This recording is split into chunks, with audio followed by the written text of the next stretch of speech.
Otro de los compromisos periodísticos, pero también compromisos éticos que tenemos en Nativa es la defensa del medio ambiente y la lucha permanente por la cautela del bosque.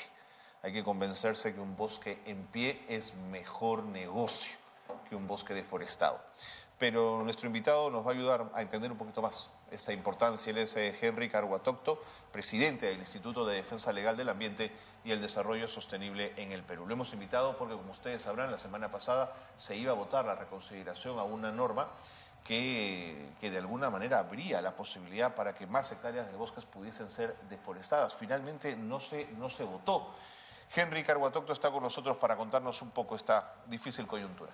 Henry, bienvenido. Gracias por estar con nosotros. No, es un gusto, por favor. Carlos, primero quería felicitarte por haber dado la oportunidad esta mañana a jóvenes talentos, investigadores, que justamente son el futuro del país. Estos muchachos del MIT fantásticos, ¿no? Fantásticos. Y creo que por ahí va el camino de esa salida a esa crisis política, ambiental y derechos humanos. Solamente te lo agradezco, Henry, porque pienso lo mismo. Pienso que hay que darle espacio, además, a esos chicos y a estas chicas para que se muestren también. Henry, ¿de qué se trata exactamente esta medida legislativa que podría poner más aún en peligro el bosque? ¿De qué estamos hablando? Estamos hablando de un paradigma de desarrollo económico que no considera los pueblos indígenas, que no considera la diversidad biológica, que no considera el bosque, pero tampoco considera el futuro del país y del mundo. Recordemos que el Perú ha perdido más de 3 millones de hectáreas de bosque y la mitad de sus glaciares en los últimos 37 años. Sí, señor. ¿Qué futuro les espera a estos jóvenes que han estado acá en tu panel si seguimos a esta velocidad de depredación? Y el Congreso de la República, en la Comisión Agraria, está proponiendo un proyecto de ley que básicamente facilita el cambio de uso de tierras para que podamos implementar agricultura, actividades agropecuarias y plantaciones de dudosa procedencia económica. Y eso va a generar, evidentemente, una gran deforestación. Más del 80% de deforestación se debe al cambio de uso de tierra con fines agrícolas. Un proyecto que con 51 votos, con la justa, fue rechazado, pero que ha sido pedido una reconsideración, que se iba a votar la semana pasada, pero que se va a votar en esta. ¿Quiénes están detrás de un proyecto que evidentemente es perjudicial para el bosque, Henry? Yo creo que es fundamental visibilizar a los congresistas que apoyan una propuesta que es antitécnica, que es insostenible y que es antiderechos, ¿no? Y que buscan a través del poder del voto, pues básicamente meternos en una crisis climática. Primero, Nilsa Chacón Trujillo, que es la presidenta de la Comisión Agraria, que conforme ha publicado Ojo Público, ha recibido organizaciones menonitas, ha recibido organizaciones de agricultores, pero no ha recibido a pueblos indígenas que reclaman consulta previa, pero no ha recibido a organismos técnicos especializados. La deforestación de los menonitas satelitalmente vista es impresionante, cómo depredan el bosque estas sectas, Henry. Efectivamente, y yo me pregunto por qué no llamó al procurador del Ministerio del Ambiente para que le cuente los delitos forestales que están... No, en el registro de visitas no consta que ha habido una comunicación con las procuradurías del Ministerio del Ambiente, con las procuradurías del Ministerio de Agricultura y Riego. Y yo creo que es importante. Pero sí estuvo CERFOR, ¿no? Y la Defensoría del Pueblo, que justamente plantearon no hagan esto. Efectivamente, pero antes de mencionar quiénes están en contra de este proyecto, hay que mencionar al congresista Edwin Martínez Talavera, que defiende este proyecto, así como a Jenny López Morales, Elvis Vergara Mendoza, Elizabeth Sara Medina Hermosillo y Arturo Alegría García, básicamente de Fuerza Popular y Acción Popular. Y nos preguntamos, ¿qué intereses pueden haber en un proyecto que no tiene sostenibilidad técnica ni jurídica? Por su parte, CERFOR ha señalado que esto atenta contra, efectivamente, la protección de diversidad biológica, pero también contra servicios ecosistémicos. Si tenemos un clima como el que hasta ahora más o menos es estable es porque hay bosque. Si retiramos el bosque, van a haber más huaicos, va a haber más enfermedades producto de la zoonosis, porque los virus, las bacterias, los animales que la pandemia fue eso, ¿no? Efectivamente, que tienen un huésped que está en la Amazonía, va a tener que mudar a nosotros. Así es. Y ya estamos viéndolo con la gripe aviar. Sí. Y por su parte la Defensoría del Pueblo ha señalado que corresponde además a una consulta previa. Y yo quería mencionar sobre este particular que el propio Ministerio de Cultura ha dicho que corresponde a una consulta previa. Y aquí hemos sistematizado en este libro la consulta previa en certificación ambiental y proyectos extractivos, para que vea que no es algo improvisado, sino que es un trabajo de una década, que en estos casos la autoridad en pueblos indígenas, Cultura, está diciendo consulta previa, y la señora Nilsa Chacón Trujillo, en la sesión donde se vio este proyecto de ley, dijo, no corresponde la consulta previa. Pero ¿puede la Comisión Agraria desconocer a la autoridad en consulta y decir que no corresponde? A la Defensoría del Pueblo y a los pueblos indígenas. Pero esperaría que el Ministerio de Cultura le diga, señora Nilsa, está usted equivocada. Claro que compete consulta previa. Si ellos, que son el Ministerio de Cultura, dicen que es consulta previa, ¿cómo es que el Congreso puede decir que no corresponde? Y aquí hay que establecer una cosa fundamental. La Defensoría del Pueblo, en una demanda de inconstitucionalidad, ha señalado que estamos en un estado de cosas inconstitucionales porque el Congreso, desde la ley forestal que consulta, no ha consultado nada, pese a que afecta a pueblos indígenas. Tremendo. Y a partir de esto, pues, planteemos esa agenda. ¿Por qué el Congreso no consulta las leyes que afectan a pueblos indígenas, fundamentalmente bosques y diversidad biológica?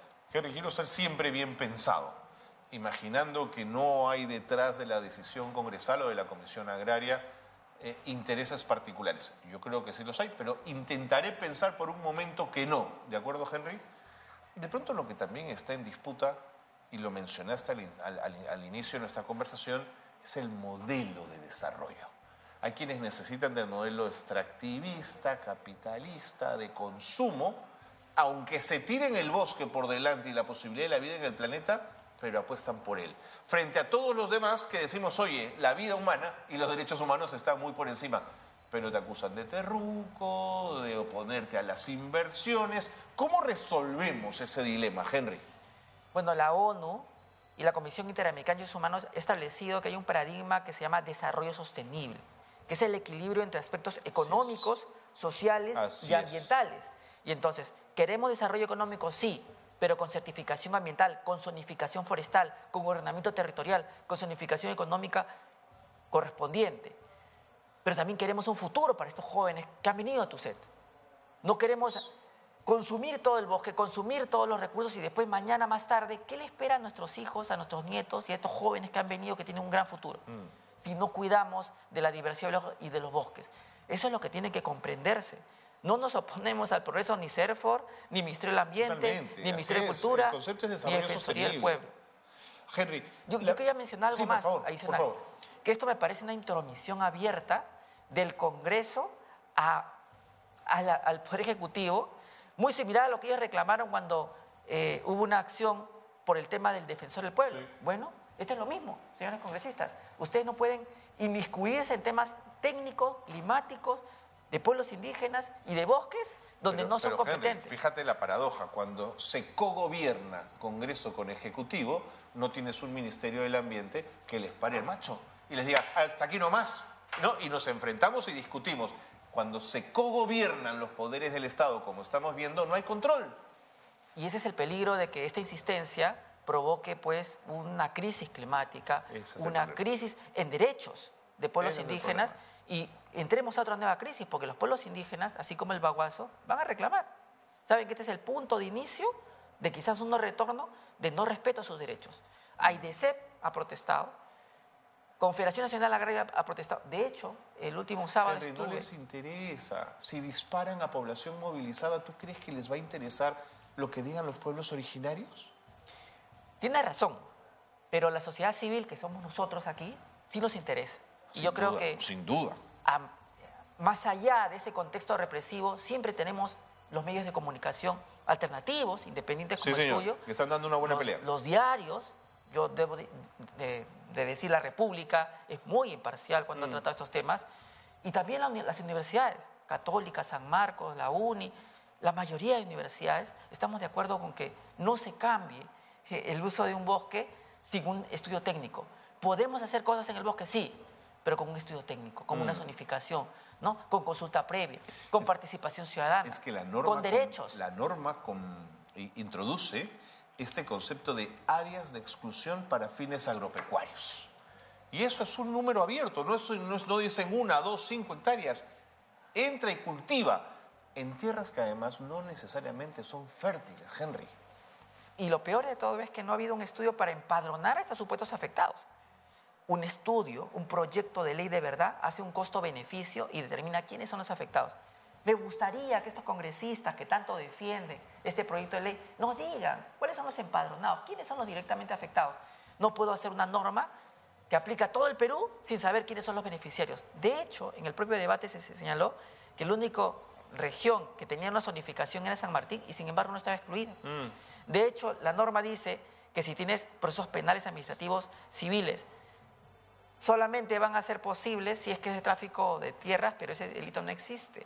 Existe delito de tala de bosques, claro, delito de alteración de paisaje, por lo tanto prácticamente se crearía también impunidad con los procesos penales. Y yo acá llamo al Ministerio Público, que probablemente también, como tú dices, puede haber una duda. Bueno, Ministerio Público, pronúnciate. ¿Qué pasa con los procesos penales de delitos forestales si es que este proyecto de ley sale? A la Fiscalía de la Nación le exhorto. ¿Qué pasa con sus fiscalías medioambientales si es que este proyecto de ley sale aprobado? Henry, se ha dicho que esta norma podría agudizar los problemas como las invasiones de territorio, el tráfico de tierras, los conflictos sociales. Lo último lo has mencionado, pero los dos elementos anteriores, ¿te parece que están en conflicto? ¿El tema de la invasión de territorio y el tráfico de tierras?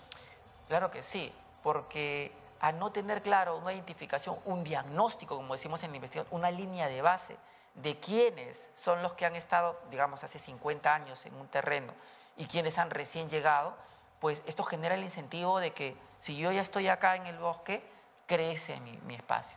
¿Quién va a fiscalizar? No tenemos CERFOR o gobierno regional en todos los espacios que están ahorita siendo objeto de deforestación. No tenemos control. Tenemos control satelital, pero no tenemos control físico. Y entonces, si los propios guardaparques de áreas protegidas tienen problemas para poder controlar las zonas de amortiguamiento y no tienen armas, no tienen ningún tipo de instrumento frente a las hachas, frente a la violencia que ejercen los taladores. De hecho, y aquí hay que decirlo, los defensores ambientales, muchos de estos han muerto enfrentándose a los traficantes y a los invasores. Y no tenemos, por eso yo digo, un proyecto de ley de verdad debería distinguir quiénes son los legítimos beneficiarios que probablemente tengamos que regularizarlos, formalizarlos, y otros que son invasores, ¿no? Las comunidades menonitas, como bien se ha planteado, sí, ¿no? Pero no solamente ellos. Hay empresas formales que han invadido espacios y que no tenemos control sobre ellos. Por ejemplo, en la reserva de Pueblos en el Espíritu Voluntario de Madre de Dios, hay espacios donde se va a ampliar la reserva y hay condiciones forestales que tienen que ser desafectadas, porque justamente hay diversidad biológica y tiene que protegerse pueblos en el ámbito voluntario. ¿Cómo quedaría eso con este proyecto de ley? Y Henry, sobre el bosque tenemos varios problemas, porque tenemos deforestación, pero también tenemos un problema de tala ilegal que conversa con deforestación. Tenemos narcotráfico, ¿no? El uso de esas tierras para el cultivo de hoja de coca en algunas alturas de la selva. Trata de personas, ¿no es cierto? En zonas pobres e impactadas, cuando se produce esto y hay negocio y hay dinámicas económicas, aparece la trata. Es decir, uno tendría que, la Comisión Agraria, entender todas estas aristas antes de trabajar una ley con estos niveles de alteración. Siguiendo un poco tu reflexión, Henry. Lo que pasa es que en realidad este proyecto de ley debió ser de cargo de la Comisión de Pueblos y Medio Ambiente, porque ahí tienes una mirada mucho mayor. El territorio no solo tiene un fin agrario o agropecuario, sino tiene otros fines sociales, culturales, etcétera, ¿no? De diversidad biológica. Esta mirada parcial, económica, solamente mirando al agricultor, pero no mirando al resto de actores sociales como los defensores, como el rol de la policía, como el rol de la fiscalía, el tema de trata de personas, porque la tala ilegal también trae trata de personas. Sin duda. ¿Sí? Entonces, ¿cómo hacemos para tener esos intereses bien estudiados en una comisión de pueblos y con estudios multidisciplinarios? El proyecto de ley no tiene costo-beneficio, no tiene un estudio... ¿No tiene costo-beneficio? ¿Cómo no va a tener costo-beneficio? El costo-beneficio implica que tú valores al árbol no solamente como madera, sino con la diversidad biológica. No han hecho una valoración económica ambiental. No han estudiado qué tipo de diversidad está allí. No han estudiado qué tipo de oxígeno da un bosque, cuál es la captación de carbono. No hemos hecho el balance entre agricultura, temas agropecuarios y plantaciones y los servicios ecosistémicos. Esa valoración económica, si se hiciera, tendrías el bosque en pie y tendrías una mayor cooperación. De hecho, el segundo país amazónico es Perú. El pulmón del mundo es la Amazonía. Ah, no, sin duda. Podemos conseguir cooperación para conservar y generar proyectos sostenibles. Hay proyectos de conservación que dan mucho dinero, turismo, ¿no? O el pago de servicio, el pago por servicio ecosistémico, Por que es supuesto. que yo conserve mi cuenca, que yo conserve Así es. el bosque y que me paguen. Y se le paga a Yo los creo que pueblos por ahí originarios. va. Sí, claro, Yo- no. Por ahí va. Por ahí Pero va hay la- experiencias, la- además, en ese sentido, por lo menos en zona andina, de pagos ecosistémicos que han sido fundamentales para la protección de cuencas de ríos que terminaron siendo agua potable para las ciudades. Entonces se les paga a esos pueblos originarios de las zonas altas, que son los que cuidan y cautelan las aguas que llegan a las ciudades. Y no solo eso, sino hay bioprotección. Hay plantas y animales que no sabemos cuáles son sus propiedades medicinales. Buen punto. Henry, me tengo que ir. Gracias Sí. por haber estado con nosotros. Gracias por haber puesto el acento en un tema tan delicado como este. Gracias por la oportunidad de defender el derecho a un ambiente adecuado y equilibrado y defender el Correcto. futuro de los De jóvenes, los jóvenes. del Perú. Eso es. Henry Carhuatocto ha estado con nosotros, presidente del Instituto de Defensa Legal del Ambiente y del Desarrollo Sostenible del Perú.